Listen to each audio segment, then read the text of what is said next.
en forma muy importante por estas bacterias. Empezamos con la Neisseria gonorrhoeae.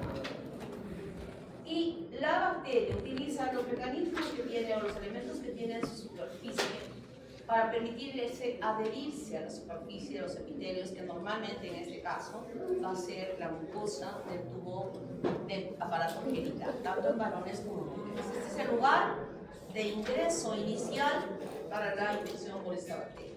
Entonces, la bacteria, en su estructura, tiene los pilis o fibrias, que nosotros ya conocemos, que le permiten adherirse a las superficies epiteliales de la mucosa y que pueden permitirse una gran variación de fase y antigénica para evitar la formación o evadir a los anticuerpos. Tiene proteínas de membrana muy importantes, como la proteína POR, por ejemplo, que es una porina, que lo que hace esta proteína es evitar la fusión. Cuando la bacteria es fagocitada, evita que se fusione a ese fagosoma el lisosoma. Y de esa manera escapa a que pueda ser destruida la bacteria dentro de ese citoplasma y le favorece a que pueda multiplicarse dentro de ella, dentro de la célula epitelial. Cuando nosotros vemos, dentro del macrófago, cuando vemos las imágenes de un flotismo de esta infección, podemos ver, como vamos a ver ahora, las bacterias dentro del citoplasma de esa célula. La proteína OPA, que es la proteína de opacidad, permite la adherencia a las células del huésped y tiene unas interacciones con otras bacterias. Y la proteína RMP, que también se llama P3, este es P1, P2 y P3, va a esta proteína, bloquea la acción de los anticuerpos que se han producido y evita la ozonización que se pueda dar. Los lipooligosaccáridos, los LOS, tienen actividad endotóxica, pero a diferencia de lo que habíamos visto en el resto de bacterias gram negativas, donde externamente se encuentra esta secuencia de carbohidratos, en este no tiene estos carbohidratos, por eso se llama lipooligosaccáridos. ¿Qué significa oligo? Poco, ¿no? Y es por la falta de estas cadenas que se forman en el antígeno que nosotros habíamos estudiado en las bacterias gram negativas. Y este LOS es responsable de la gran respuesta o la inducción que produce con una respuesta inflamatoria importante a ese nivel, con abundante secreción de células que fallecen ahí, que no son efectivas, alrededor formando una pus que es evidenciada en el cuadro clínico que se presenta por esta bacteria. Entonces, tenemos a las fibrias, que van a promover esta adherencia que ya habíamos mencionado en forma muy importante, y la variación antigénica que tiene este PIRI evita que los anticuerpos que se formen contra uno ya no sean efectivas contra otro que se vaya formando, ¿no? Entonces, esta variación antigénica no permite incluso que se puedan formar vacunas. Esta infección no hay vacuna porque cuando un microorganismo tiene una variación antigénica es imposible crear vacunas porque están modificándose permanentemente estos antígenos y los anticuerpos que se hayan formado contra él no van a ser útiles después. Produce esta inmunoglobulina proteasa. Ustedes saben que a nivel de las mucosas tenemos nosotros cantidades de inmunoglobulina A que deben cumplir un rol importante en la defensa. Sin embargo, es destruida por esta enzima que produce la bacteria y no es eficiente la inmunoglobulina que se encuentre ahí. Los lipooligosaccáridos sí tienen una acción endotóxica. Tiene que ver algo el antígeno O con el lípido A. Son estructuras diferentes. El lípido A, ese es el componente endotóxico. Afuera está el antígeno. Entonces aquí su acción sigue siendo buena y va a provocar, como les dije, una respuesta muy importante, muy importante, donde incluso va a haber, va a facilitarse la presencia de factor de necrosis tumoral, las interleucinas, las citoquinas, y van a crear una inflamación tan poderosa a ese nivel que permite la manifestación clínica que se va a dar en ese paciente. En el caso del varón, dependiendo del inóculo El inóculo, que yo estoy mencionando ya varias veces, es el número de microorganismos que han llegado a infectar en determinada situación. Es decir, cuántas bacterias están ingresando a ese cuerpo por cualquier vía. Son poquitas, son abundantes, son muchísimas. Y entonces, ese tiempo ese inóculo va a ser que el tiempo de incubación, que es el tiempo en que se produjo la infección y la aparición del primer signo o síntoma que pueda aparecer, todo ese lapso de tiempo se llama tiempo de incubación. Y ese tiempo, ese lapso, en algunos microorganismos vamos a decir, tiempo de incubación 15 días, en forma exacta. Pero en este caso estoy diciendo de 2 días a 2 semanas. Y estoy atribuyéndole al inóculo. Si la persona es infectada con una gran cantidad de bacterias, en menos tiempo va a presentar los síntomas y los signos. Si el inóculo ha sido pequeño y le ha permitido a la bacteria multiplicarse en el tiempo, recién aparecerá a las 2 semanas. Entonces, este varón que se ha infectado a través de una relación sexual, lo que va a presentar es disuria, polaquiuria, también puede presentar, y además acompañadas de la eliminación de una secreción purulenta a través de la uretra. Es una secreción purulenta que parece exactamente la leche en estrella. Densa, densa. ¿Por qué quiero mostrar esa similitud? Porque todos en su cabeza han comido una vez leche en estrella. Obviamente que de hoy en adelante ya no van a comer, ¿no? ¿Por qué digo esto?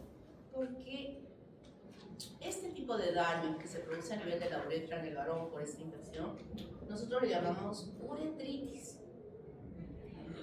Y hay uretritis gonocócicas, que sería este el caso, y uretritis no gonocócicas, donde el cuadro clínico de la disuria y todo el malestar y las secreciones son iguales. Relación sexual, relación sexual. Pero la diferencia es el color de la secreción, cuando hable yo más adelante sobre las uretritis no gonocócicas. La próxima semana voy a hablar sobre esto. Entonces, el color es diferente. Por eso quiero que ustedes recuerden que clínicamente se puede distinguir ya por ese color de la secreción y poder hacer un diagnóstico. Es que cada vez donde esté, no tengo un laboratorio que me ayude a hacer el diagnóstico. En la mujer puede durar hasta 3 semanas. Y acá es un poco difícil porque las mujeres habitualmente, si tienen un dispositivo intrauterino incluso, las secreciones usualmente son abundantes. Entonces como que no se da cuenta de que está teniendo esto, pero hasta que llega un punto en que la humedad de la truz es muy grande y se da cuenta que tiene un flujo vaginal importante. En la evaluación con el estetoscopio, con el espéculo, vamos a observar esta imagen, ese cuello bañado de pus fluida, que al obtener una muestra de ella vamos a encontrar nosotros a estas bacterias. Entonces, la inflamación a nivel del cuello le llamamos cervicitis. Y cuando no ha habido una atención correcta de esa mujer y de ese varón, la bacteria no ha recibido un tratamiento, se ha quedado con la infección ahí, la bacteria puede, por continuidad, ascender y comprometer el epidídimo, ocasionando epididimitis, que cuando se produce una inflamación o una infección a este nivel, hay una respuesta en la curación de cicatrización. La cicatrización va a crear adherencias o sinequias de la luz de ese conducto y va a dejar al varón estéril. Lo mismo sucede en la mujer.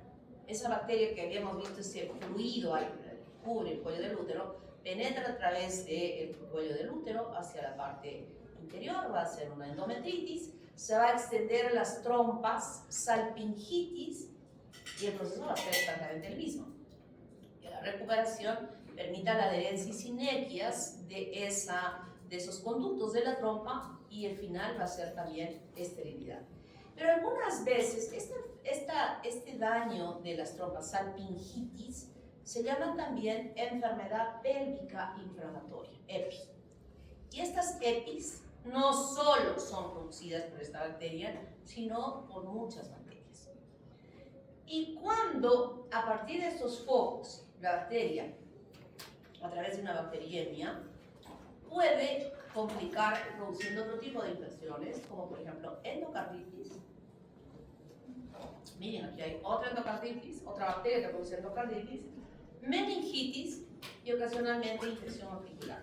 Aunque si una mujer da a luz por vía vaginal y ese canal vaginal está infectado con esta bacteria, el niño que nace puede hacer oftalmia neonatal, donde la bacteria va a producir una conjuntivitis, y cuando nosotros evaluamos con una coloración de Gram, vamos a tener esta imagen que les explico.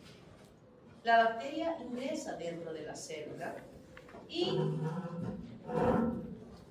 aquí es donde actúa el por 1, donde evita que pueda ser el fagosoma, pueda estar vertiendo el lisosoma en él y permite que dentro de ese fagosoma las bacterias se multipliquen.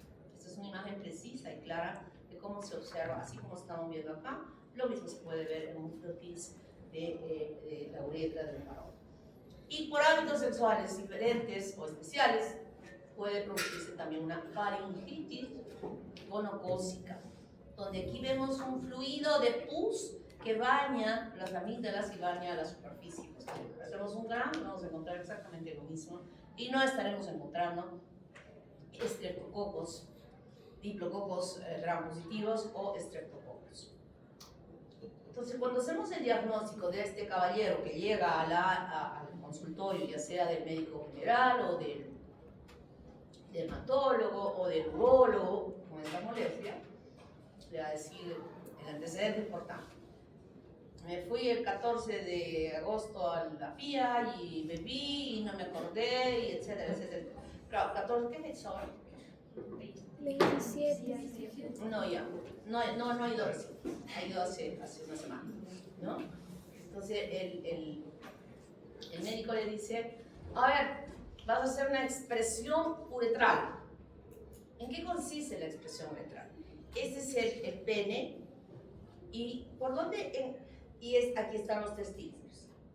¿Por qué lugar está ubicado la uretra? ¿Por acá? ¿Por acá? Por la parte Por acá, ventral. ¿verdad? Aquí está la uretra dentro del Cuerpo esponjoso. esponjoso. Muy bien. Entonces, se le pide al paciente que con este dedo pulgar presione desde la parte, digamos, de la base del pene, presiona, él se lo hace, y de pronto en la puntita de la uretra aparece una secreción purulenta. El médico ve eso y dice, ya, ándate al laboratorio. Entonces, en el laboratorio nosotros le decimos igual, que haga lo mismo, y esa secreción purulenta que aparece en la puntita, hacemos un Gram. Y en el Gram encontramos diplococos Gram negativos. En ese caso, que tengo un antecedente, que tengo esta muestra, que estoy observando esto, acá para. Doy la respuesta, o de repente el paciente viene directamente al laboratorio. Si viene directamente al laboratorio, nosotros ahí le vamos a hacer, bueno, si está el médico o patólogo clínico, él le hace la receta y le dice, anda, compra y ve a cualquier lugar donde te pongan esta inyección, a un centro de salud. Pero si no, devolvernos con un informe de que son diplococos Gram negativos al médico, y el médico va a indicar la receta, ¿no? Se llama honorabilidad. Nunca vamos a tomar nosotros las decisiones. Claro, nosotros como patólogos clínicos conocemos todo. Yo por la experiencia que pueda tener, ya estoy viendo más que ellos, por la frecuencia que puedo ver, a quiénes es resistente este y a quiénes no es resistente este, y doy la receta. Pero no se hace eso. Si un médico nos envía una muestra para estudio, nosotros tenemos que responder la respuesta, y es el médico que tiene que dar el tratamiento. Pero si no, si solito ha llegado al laboratorio sin ninguna orden, eso es lo que vamos a hacer. No lo podemos perder con su infección. Sabe Dios dónde irá a la farmacia y no sabrán qué indicar.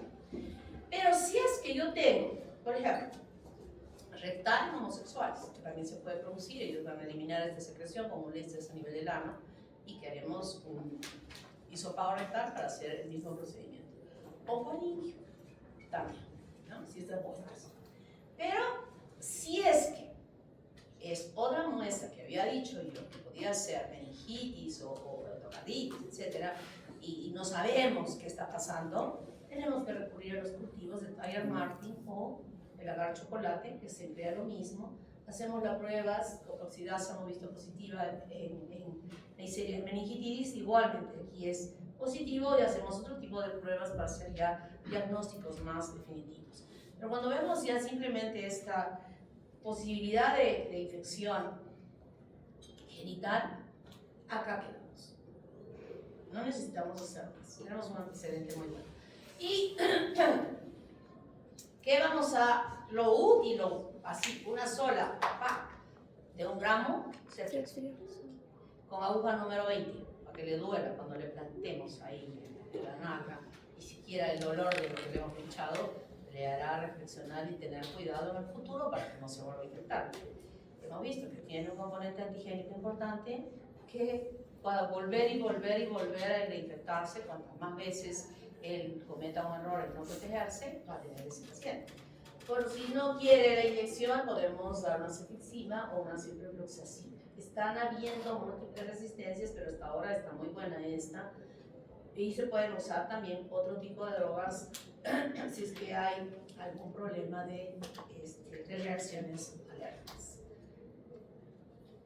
La protección, primero la abstinencia, luego el que una persona no sea promiscua y el cuidado a través de él va a impedir que esto sea. Esta es la primera bacteria que quiero que guarden en su carpeta de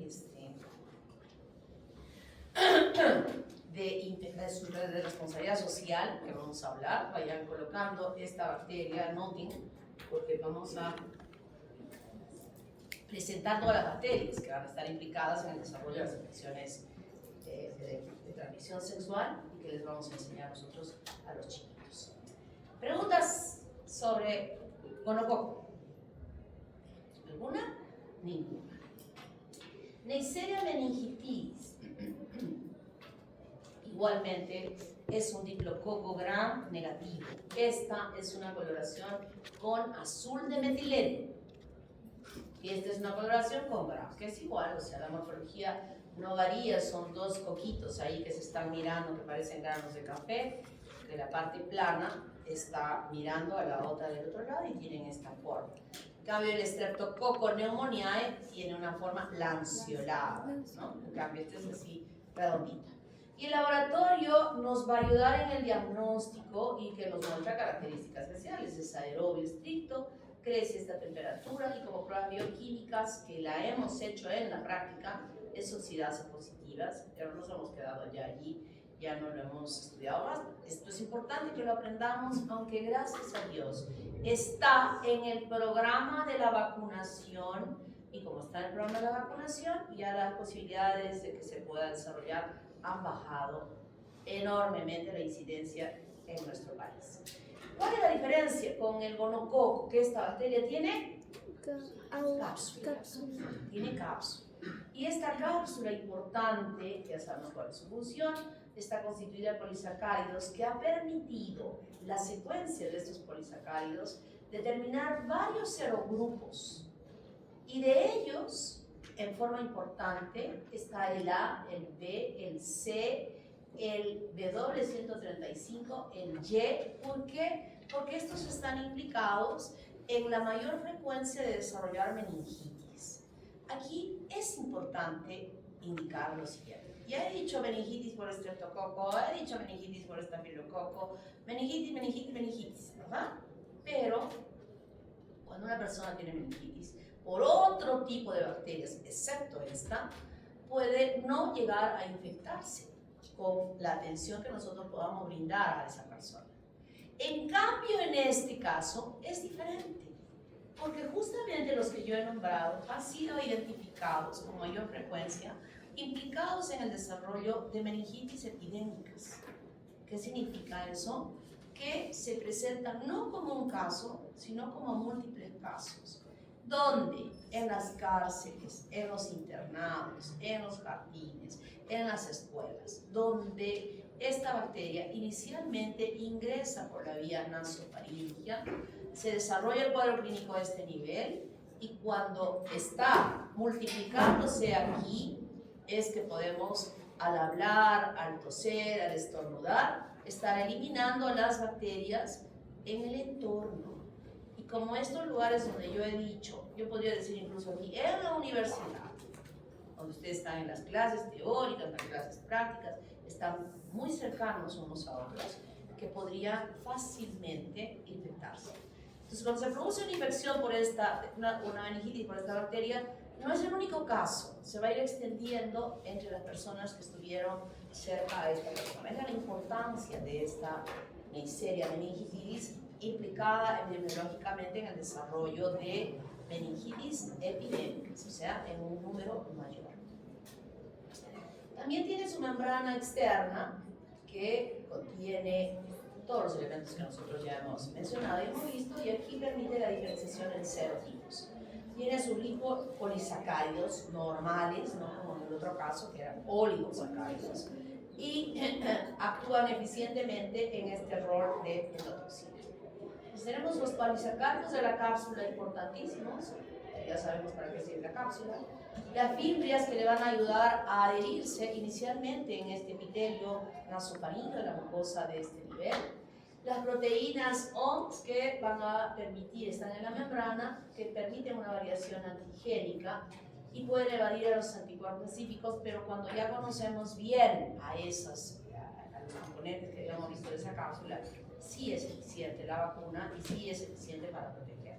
Los ions que van a capturar fierro, la endotoxina con su acción perfecta en esta bacteria gram negativa, y estas proteasas que produce la bacteria y que degradan a las inmunoglobulinas A que normalmente tenemos nosotras en nuestras mucosas nasofaringias y que lamentablemente no van a ser eficientes para resistir la infección y que luego van a permitir que se extienda para que se desarrolle la meningitis. Entonces, primero tenemos el anclaje epitelial. Estos filis que cubren la superficie van a permitir que se adhiera a la superficie de las células del revestimiento epitelial de esta área. Luego que se produce ello, va a evitarse que puedan ser fagocitadas. Si fijaron, no van a poder ser fagocitadas. Están ahí las proteasas, está la cápsula que tiene, entonces le permite a la bacteria a establecerse en esa mucosa o sobre esa mucosa. Y tampoco van a hacer, la proteasa que tiene va a neutralizar a estas inmunoglobulinas A que se encuentran allí.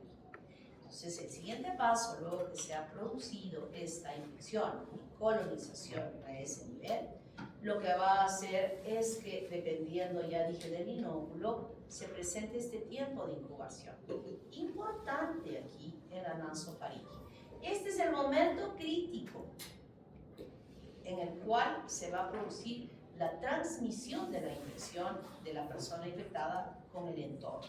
Porque aquí ya no solo es que haya una bacteria o un grupito de bacterias, se multiplican, están presentes ahí.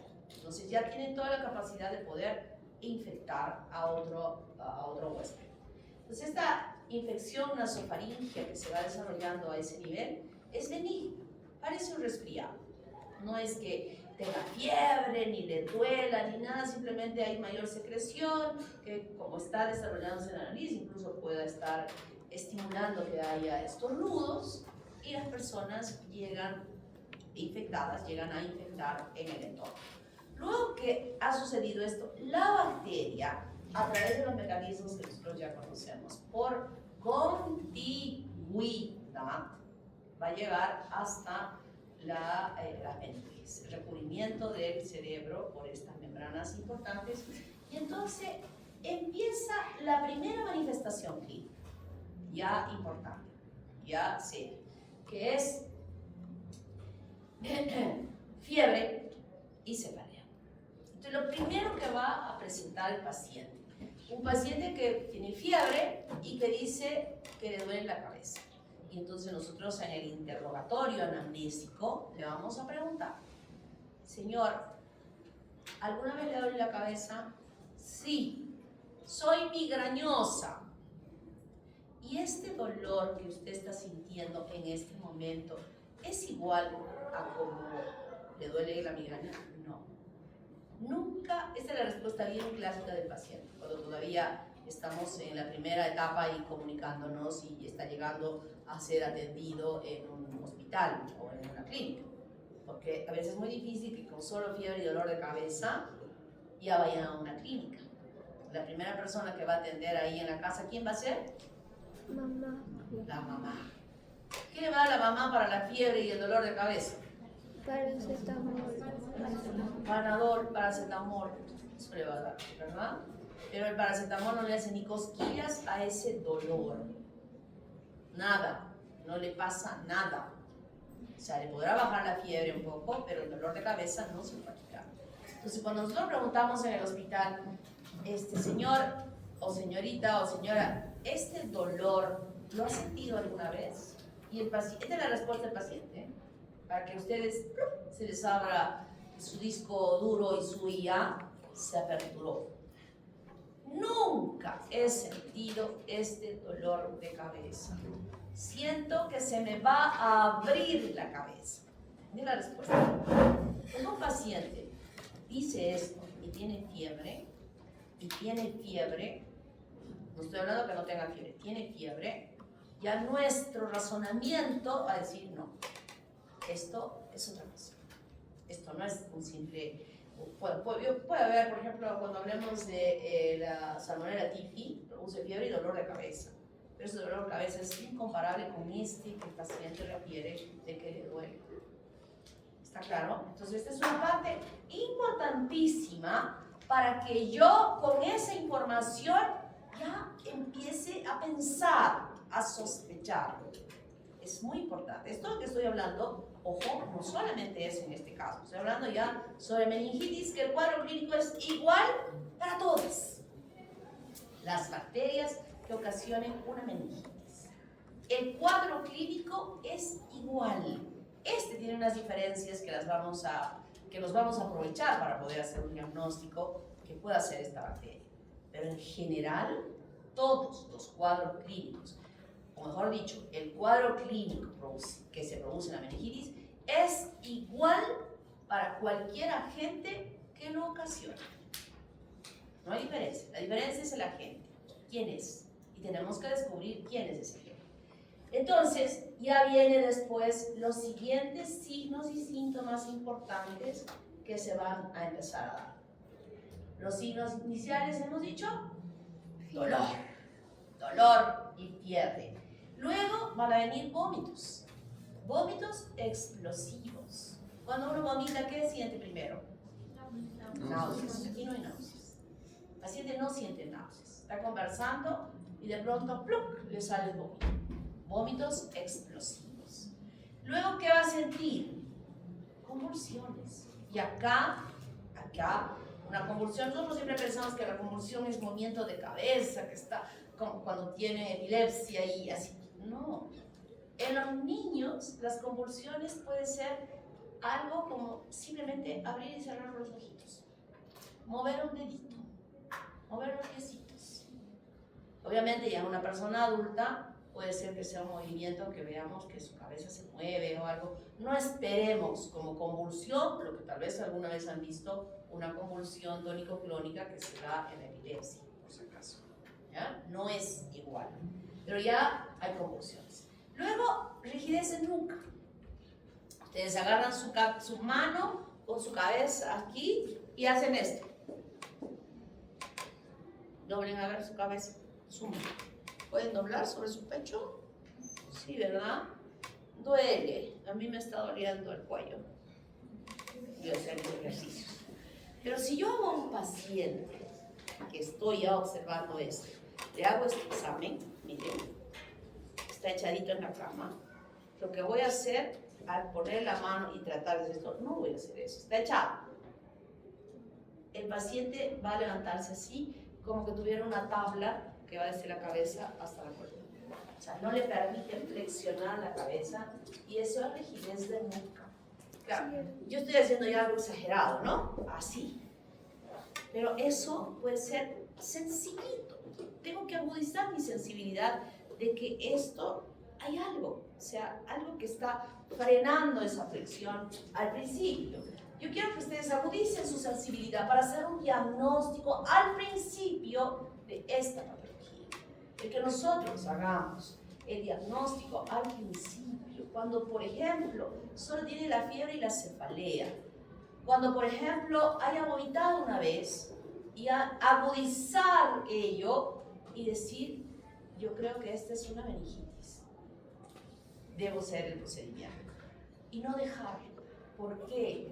Porque la extensión en el tiempo de una no atención en ese paciente puede dejar secuelas, desde las más simples hasta las más graves. Y lo que tenemos que hacer es evitar que en esa persona la infección pueda dejar secuelas. Y tenemos estos signos que ahorita se los voy a mostrar en una imagen. Y el de Babinski es este que nosotros hacemos. Esta es la planta del pie y con el martillito que empleamos para ver el movimiento de la rodilla, hacemos de este lado así. Presionamos con la parte así y nos vamos aquí adelante. Este es mi pie, por el lado externo. Normalmente ustedes van a sentir cosquillas y cuando uno siente cosquillas lo que hace es flexionar los dedos del pie.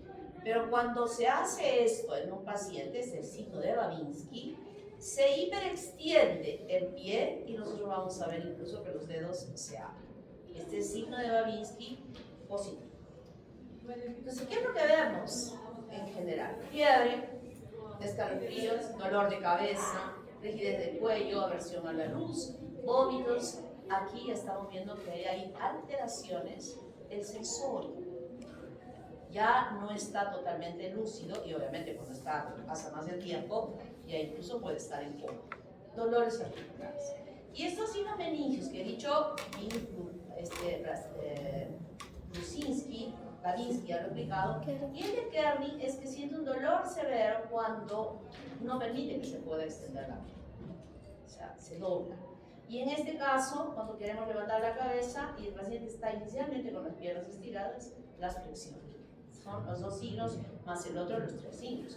Y si todavía hablo de niños pequeñitos, se suma otro factor más, que es la fontanela anterior. ¿Se acuerdan cuando les explicaba sobre esta fontanela? Lo hacíamos en biología y la fontanela normalmente era así, ¿no? Deprimida en esta parte. Pero si yo veo que el niño no está así, sino está así abombado, es un signo importante de meningitis en los niños y que hay que evaluar también. Entonces, en el espectro clínico grave y la epidemiología, que hemos dicho que está el adulto es el reservorio y que está en su nasofaringe y al estar en contacto con las personas va a ser el reservorio sano, que no está teniendo la enfermedad, va a permitir que pueda producirse estas infecciones, como dije, epidémicas.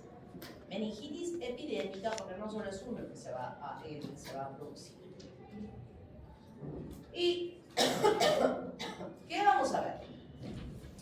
Meningococcemia sin meningitis. ¿Qué significa meningococcemia? Meningococcemia significa la aparición en la piel de estas lesiones de petequias y equimosis en la superficie del cuerpo. Esto puede aparecer en otras patologías, sí, entonces tenemos que hacer diagnóstico diferencial. ¿Por qué este niño tiene esto? Ay, ¿qué está pasando? Le vamos a evaluar otros aspectos y después determinamos que este niño no tiene signos meningios. No tiene signos meningios, pero tiene meningococcemia. Eso es importantísimo y nos está ya determinando y sabiendo y conociendo. Le vamos a hacer una punción lumbar y vamos a poder identificar. Entonces tenemos meningococcemia.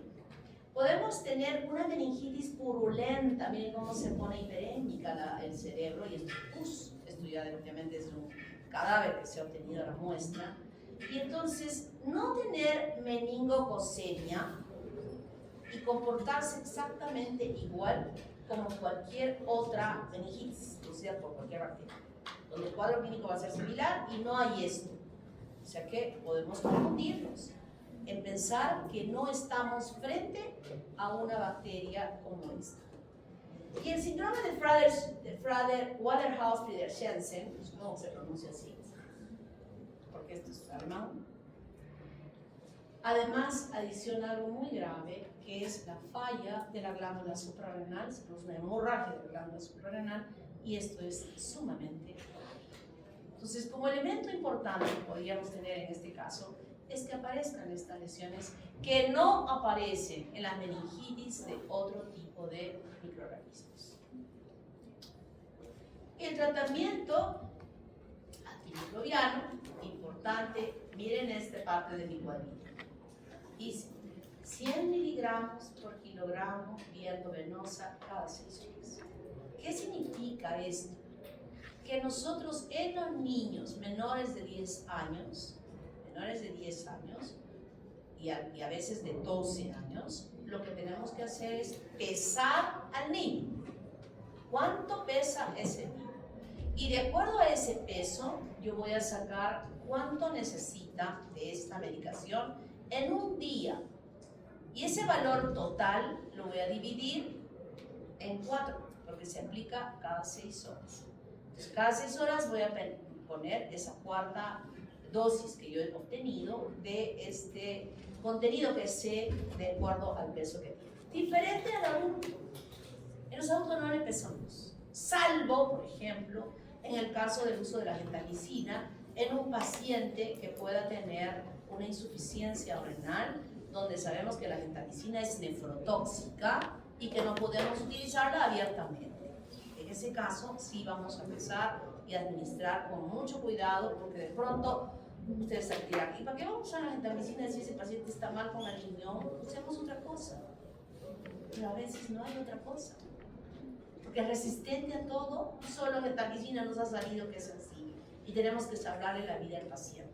Entonces graduamos en una cantidad tan perfecta que incluso voy a extender las dosis. Ya no van a ser cada 8 horas, de pronto le pongo cada 12 o cada 24 horas, porque sé que ese riñón no lo está eliminando como lo podía eliminar un riñón sano, y más tiempo va a poder circular en la circulación sanguínea, cumpliendo la efectividad.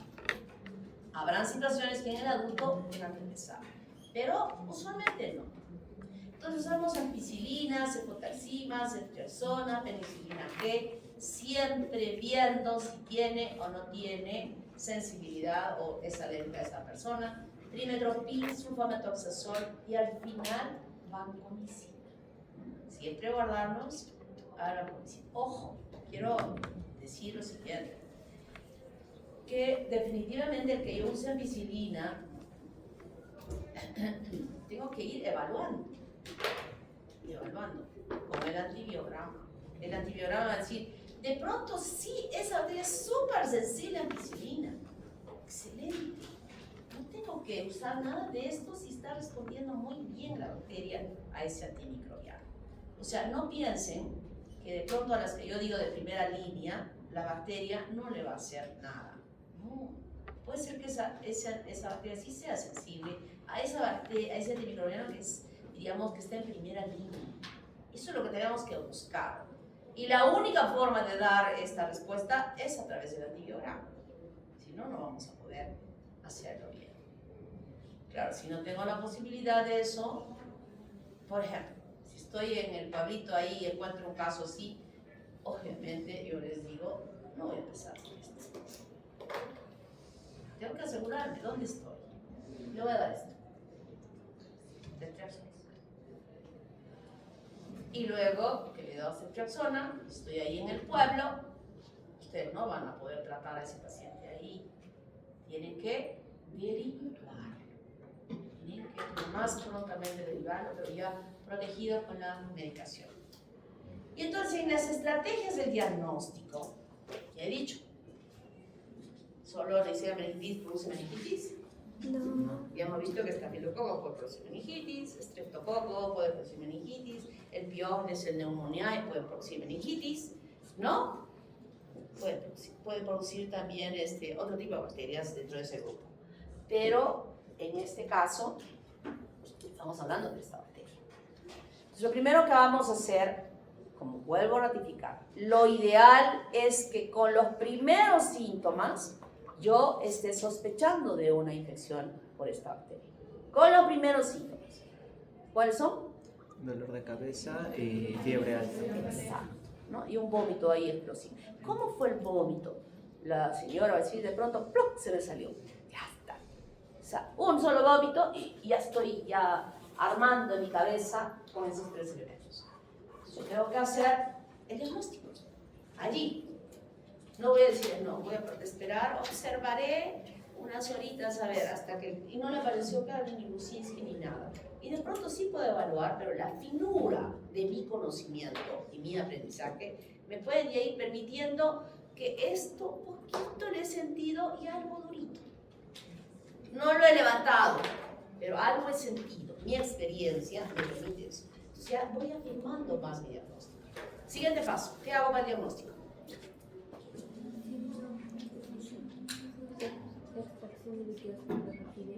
Obtención de líquido cefalorraquídeo. ¿A qué altura? Al T3. A ver, con levantada de mano para que yo le pueda poner. Entre L3 y L4. Entre L3 y L4. ¿Hasta dónde llegaba el borde de la médula en el adulto? Hasta T3. ¿Y en el niño a qué nivel voy a pinchar? Eso. No, L4. L4. ¿Dónde? L4. L4, L5, por debajo de L5, con más seguridad, ¿verdad? Entonces obtengo el líquido cefalorraquídeo y voy a hacer esto. Frasquito para gramo, frasquito para cultivo, porque voy sacando el pinchado. Eso les van a enseñar, por favor, no se escapen de aprender. El médico les va a enseñar, su profesor de medicina interna o su profesor de neurología o de neurocirugía les van a enseñar a hacer esto, no se escapen. Si les dicen, a ver, hazlo, ustedes van a decir así al principio, así, pero háganlo porque en algún momento van a tener que hacer. Y si no lo hicieron bajo la tutela de alguien, no lo van a poder hacer. Entonces tengo un frasquito, caen las gotitas, bien, con mucho cuidado. He hecho asepsia y antisepsia de todo ese lugar. Incluso cuando pedimos el dispositivo, la enfermera nos trae los guantes, abrimos, está en una cajita esta de metal totalmente esterilizada y ahí viene ya un campito incluso. Se ha limpiado bien, asepsia y antisepsia, y el campito tiene una ventanita ahí. O sea, es como un hueco, se coloca sobre el piel, sacamos el material, la aguja, etcétera, etcétera, y empezamos, ¿no? La gotita, llenamos frasquitos, llenamos otro frasquito, llenamos otro frasquito, llenamos otro frasquito, llenamos otro frasquito. Pero acá no está un frasquito que llene. Aquí hay un frasquito que debe ir aquí. Aquí. La importancia que lo estoy poniendo aquí es para hacer un examen de citoquímico del líquido cefalorraquídeo. Citoquímico del líquido cefalorraquídeo. Esta diapositiva es de Estados Unidos. No es de Perú, no es de Arequipa, porque todos esos procedimientos no son comunes que nosotros podamos hacerlo aquí. Pero sí podemos hacer con este frasquito que va a venir acá, que es para hacer el citoquímico. ¿Y qué es ese citoquímico? Miren, cuando yo he dicho cefalea, dolor de cabeza intenso, fiebre, un vómito, estoy sospechando que sea meningitis. Esa es mi sospecha. Y entonces, cuando hemos hecho ese examen, lo que yo quiero es tempranamente hacer el diagnóstico y tener idea de quién está ahí. Si yo saco el líquido cefalorraquídeo en ese momento, esto es negativo. Está empezando el cuadro. Es muy difícil que yo encuentre aquí al diplococo gram negativo, al diplococo gram positivo, al bacilo gram negativo, la Haemophilus influenza que también está implicado en eso, o Escherichia coli que también está implicado. Es muy difícil. Al principio es muy difícil. No se puede. La respuesta va a ser negativa. ¿Esto cuándo va a salir? 2 semanas después. No, 2 semanas, no. 24. A los 3 días más o menos. Con antibiograma más 3 días. ¿Y qué? ¿Qué mientras tanto? Yo esperaba que llegue el positivo, no encontraron nada para dar el tratamiento. ¡No! Porque tengo que actuar inmediatamente. Y este citoquímico me va a orientar a decir quién es. ¿Es bacteriano? ¿Es viral? ¿Es tuberculoso? ¿Es hongo? ¿Es parásito? ¿Quién está ocasionando esa meningitis? Entonces, el citoquímico me va a ayudar a hacer la diferencia. Citocelularidad. Vamos a contabilizar cuántos microorganismos o cuántas células de defensa hemos encontrado y vamos a ver la diferencia. ¿Qué hay? ¿Linfocitos más o menos? ¿Polimorfonucleares más o menos? ¿Cuáles? Ese es citoquímico, el citológico, ya tenemos esa información. Luego vamos a valorar en la parte química glucosa, proteínas y cloruros. Y estos valores de estos tres, más la celularidad, son absolutamente diferentes en bacterianas, en virales, en tuberculosis, etc, etc. Son diferentes. ¿Eso en cuándo me va a llegar? Esto me va a llegar el citoquímico, ustedes como internos que van a ir ahí al laboratorio y a ver si... Por favor, miren, la palabrita por favor, abren todas las puertas. Cuidadito que vayan con su frasquito y pongan así sobre la mesa que tienen ahí, que hay un laboratorio de emergencia. Así. Hágame esto. Así, pues ropa blanca, ¿no? Hágame esto. ¿Sabe qué va a hacer el técnico del laboratorio que está ahí? Va a mirar y lo va a poner en la cola de todos. Eso necesitamos urgente. Pero obviamente si van con toda decir que se creen ya super médicos, pero si ustedes van así, yo sé, yo soy patóloga clínica, yo trabajaba en laboratorio, en el hospital, yo sé cómo trabajan los técnicos. Y veo que alguien viene y me dice, y yo estoy ahí, ¿no? Estoy viendo, estoy observando ya en el laboratorio. Y viene y le dice, por favor, está muy mal la persona, ¿puede hacérmelo más pronto? Y yo me acuerdo de la cara de un laboratorista que estaba ahí, de un técnico, y me mira así, y yo le digo, o sea, porque previamente había venido uno con las pistas, una chica, generalmente son las chicas las que tienen esas poses que de verdad. Y él me dice, doctora, mire la diferencia.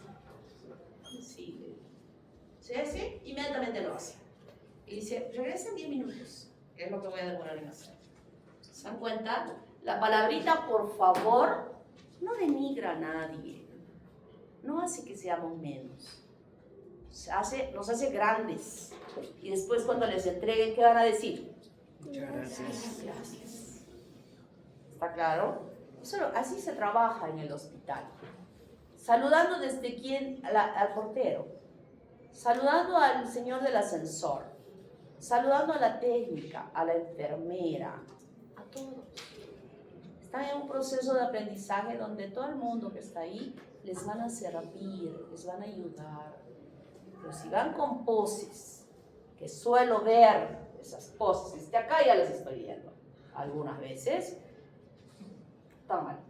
Entonces, eso nos va a decir, es bacteriano, es viral, es esto. Entonces, ustedes ahora van a buscar en internet, hay unos cuadritos que dice citoquímico de líquido cefalorraquídeo, saquen la fotito y van a cambiar esa foto que tienen ahí en todos los celulares de pantalla, ahí la foto horrorosa de sus enamorados, enamoradas, las van a cambiar por esta foto.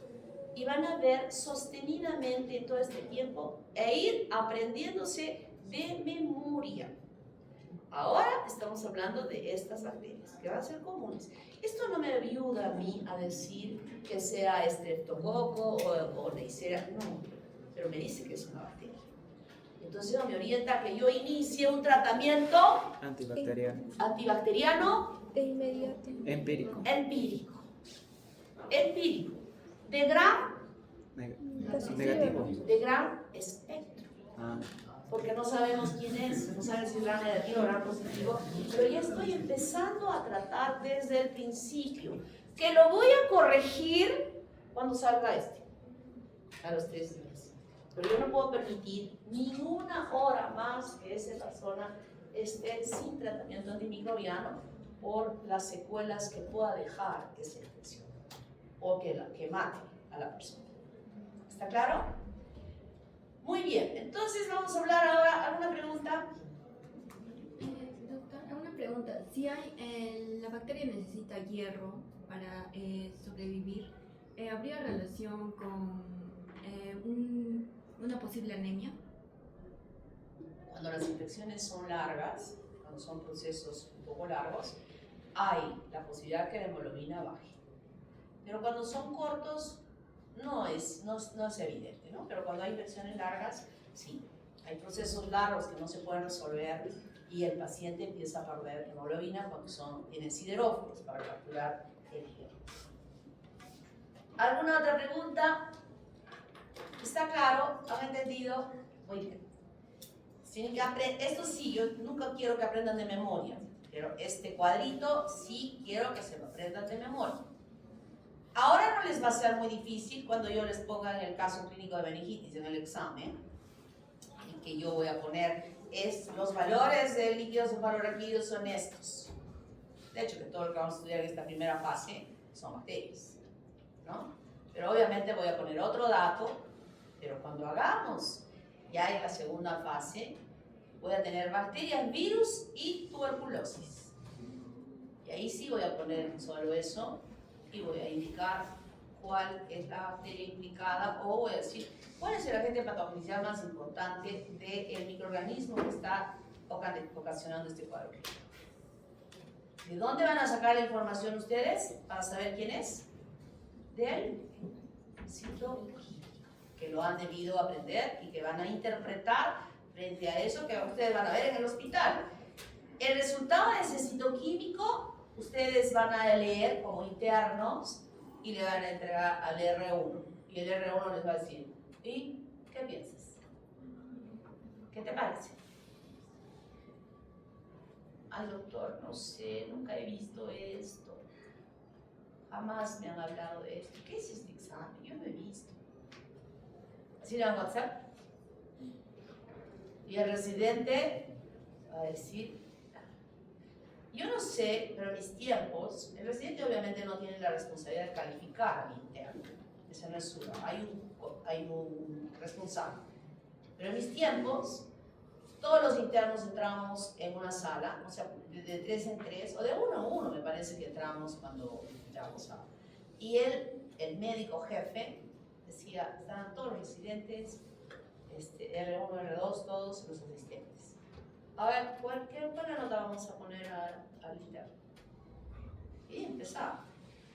Pues decía, doctor, contestaba muy bien, siempre tenía los exámenes al día en las visitas, nunca que lo hemos llamado se ha perdido, nunca se ha ido a las 6 horas exactas que se suelen ir los internos, se ha quedado un poco más de tiempo, se nota así, 20.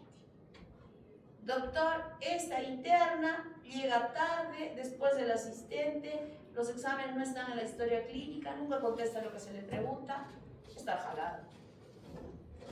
O sea que el residente también participa en la evaluación.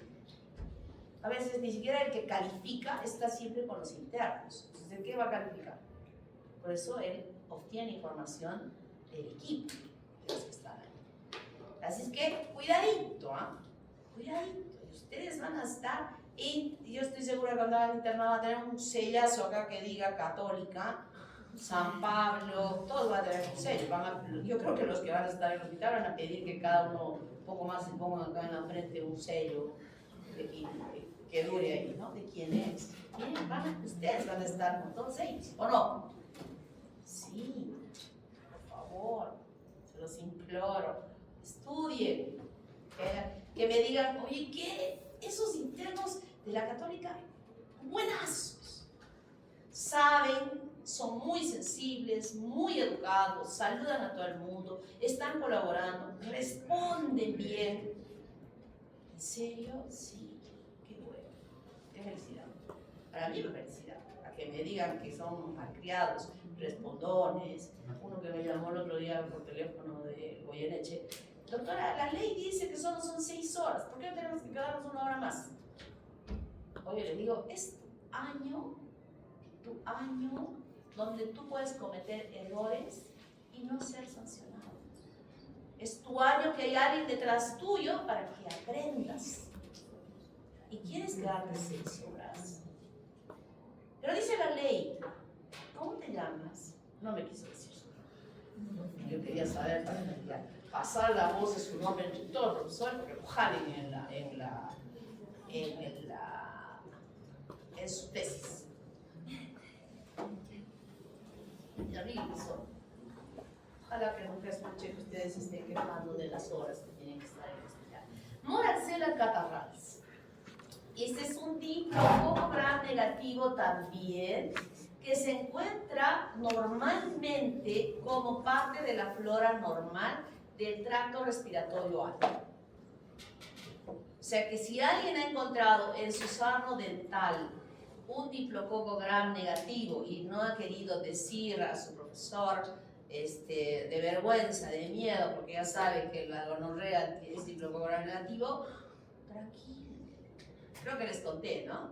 De ese alumno que se asustó y me dijo, doctora, yo soy virgen. Y todavía me dice, ¿por qué se ríe? Me quería decir virgen. Y yo le digo, no dudo que seas virgen. Lo que tienes es otra bacteria que se llama Braunadella o Moracella catarrhalis, que tiene la misma morfología que la gonorrea.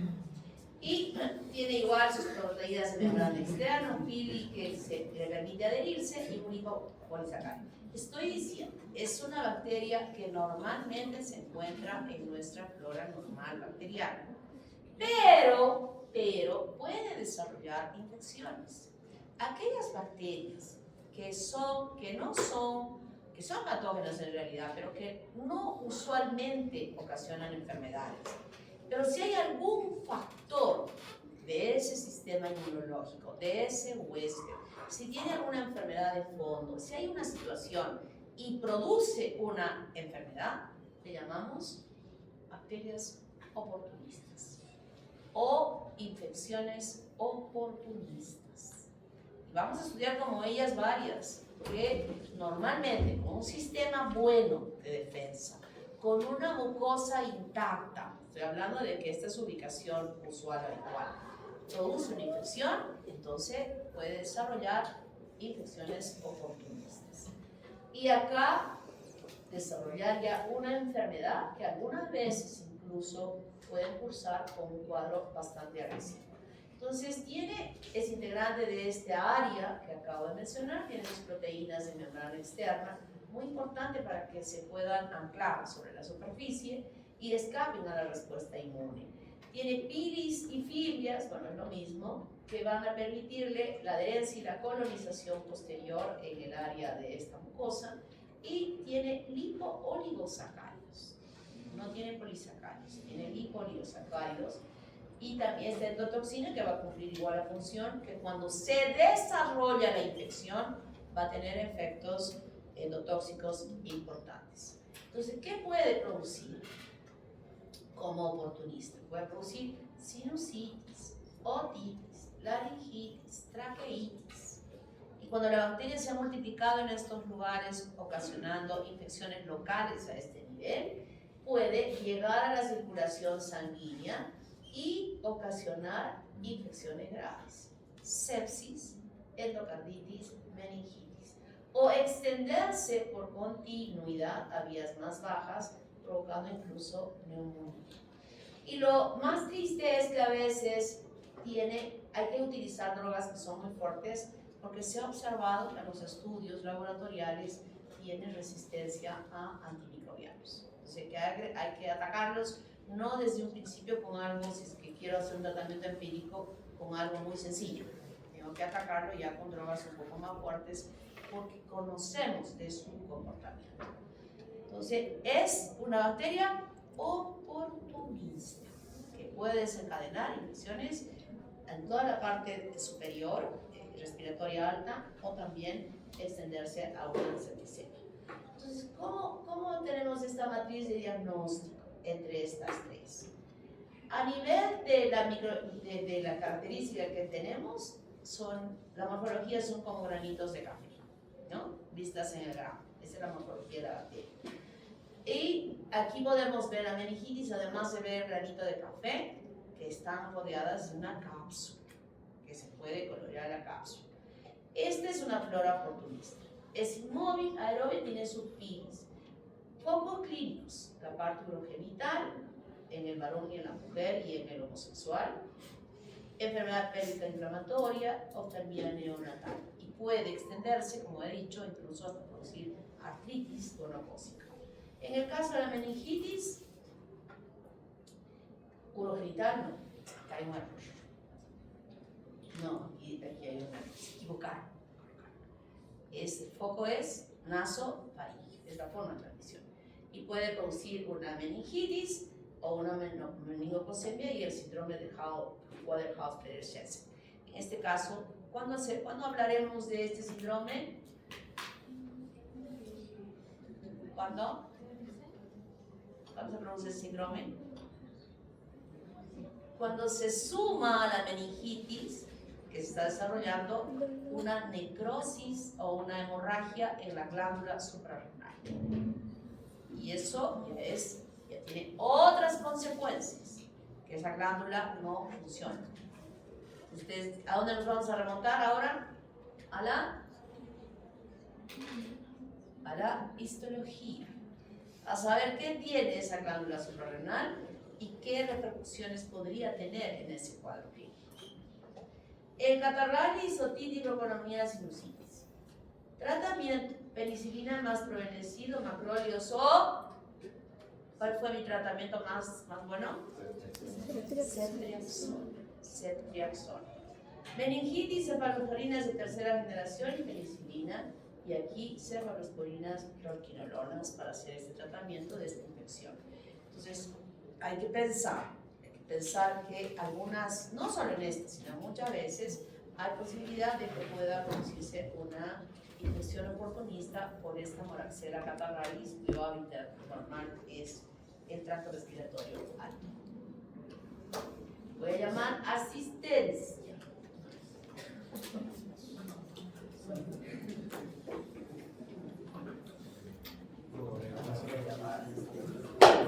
Doctora, no se olvide de marcar la asistencia de abajo. No, hoy día no tengo problema. Y estoy 45. Sí.